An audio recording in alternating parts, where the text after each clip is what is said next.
Okay, so the Warhammer Vermintide 2 gameplay trailer was released today, so I want to go over real quick what some of the lore breakdowns of that trailer were, what's included, and what some of the good goodies we'll be expecting. So I'll let the initial portion of it roll here, then I'll kind of talk over the latter portion of it, but without further ado, let's just jump on into that gameplay trailer.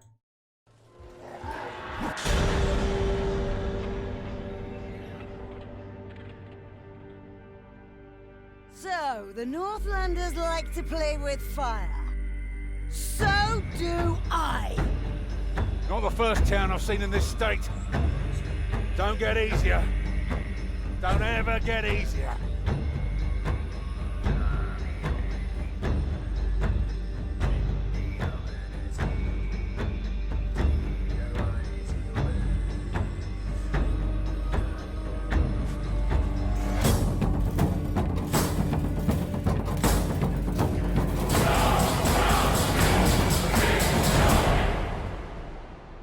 Okay, we'll reverse a little bit before we let it keep going, but just want to point some things out. Looks like we'll be going through some high elf ruins. This might even be in Lustria. I don't really think so. This kind of looks swampy, but I don't think that's going to be the case.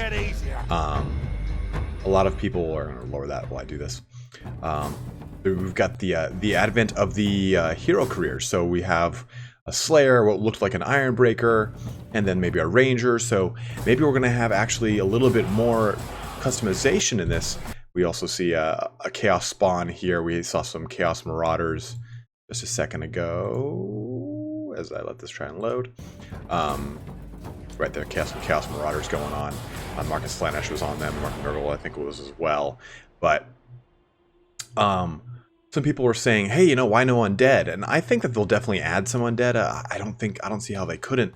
Here, I'm going to stop right here so you guys can see this real quick.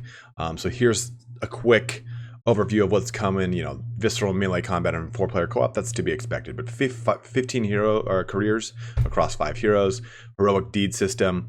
I'm not sure if that's going to be kind of like the quests that are already evident in Vermintide 1, but we're looking at an improved loot system, talent trees, which are going to be really cool, new enemies, new weapons, mod support, which should be very fun. Really excited for that. Dedicated server functionality, which is huge. If you play Vermintide 1, you notice that a lot of the issues tied to Vermintide 1 pertain to the actual playability of the online portion. I can't tell you how many times I've just been lagged out or any of that kind of hogwash when it comes to playing online. But new locations as well. Let's go forward. Here's the meat and potatoes. So we can already kind of see right here.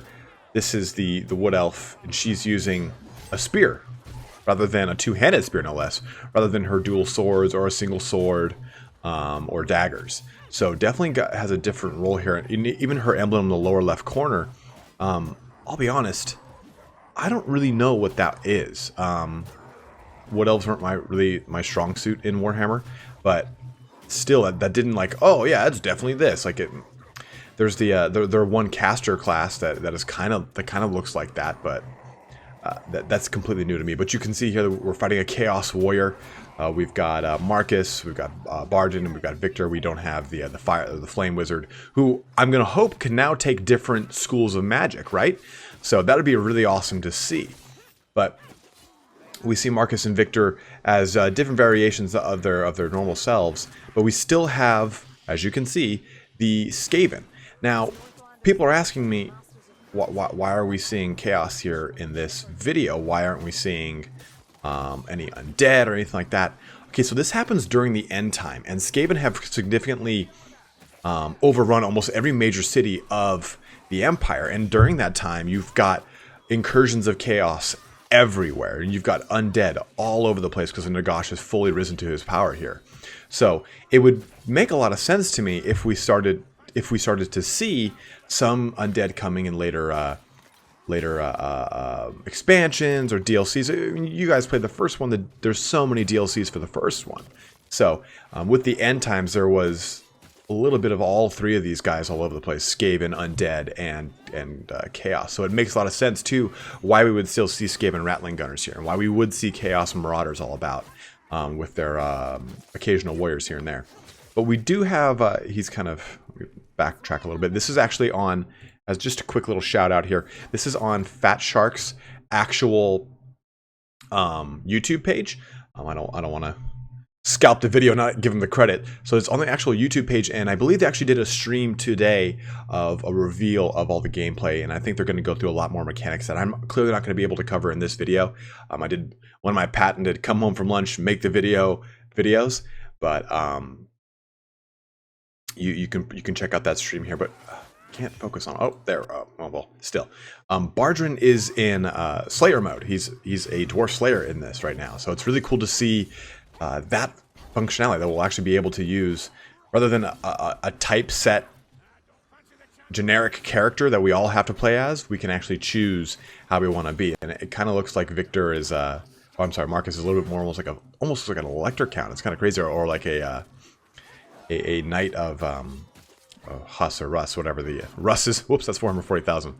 But the White Wolf, that's what I'm trying to think of. But they usually have like a big wolf pelt on them, not necessarily a nice red cape. So it's interesting to see what we'll get with that. Maybe we'll get the knightly orders for Victor, or maybe we'll get some, or I'm sorry, for Marcus, or maybe for Victor we'll get different types of inquisitorial agents. So I'm very excited to see what we get here. Hopefully we'll get maybe like the sword singer or the death spinner. I'm not even sure for the what's it called, the wood elf. So very excited to see this coming out. I really enjoyed Vermintide 1. I was really late to the game on that, but I will be playing Vermintide 2. I do think they've got another DLC coming out, like Death on the Krieg or something like that. One last DLC for Vermintide 1. They've been releasing a really steady stream of DLC with a lot of really good content. I was really impressed with it, because I'm not really one to jump on DLC unless I really think it's worth it. But it's always been pretty fun for me. Fat Shark, I'm always down to support kind of like it's, gone are the days when you have got these independent developers kind of chasing the dream and making these games like Silicon Knights and all these people like that. And every so often now you get these people like Larian Studios or Fat Shark that make these games that are pretty incredible.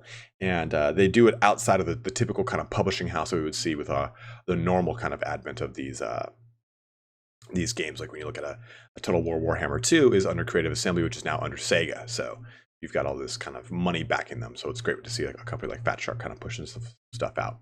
But just a quick video here today, guys. Just wanted to go over what launched in the Warhammer 2 Vermintide video. But thanks for watching here today. Don't feel free to comment anything else you noticed on the video or anything like that. Always looking to see what you guys got to say. Thanks and have a good one.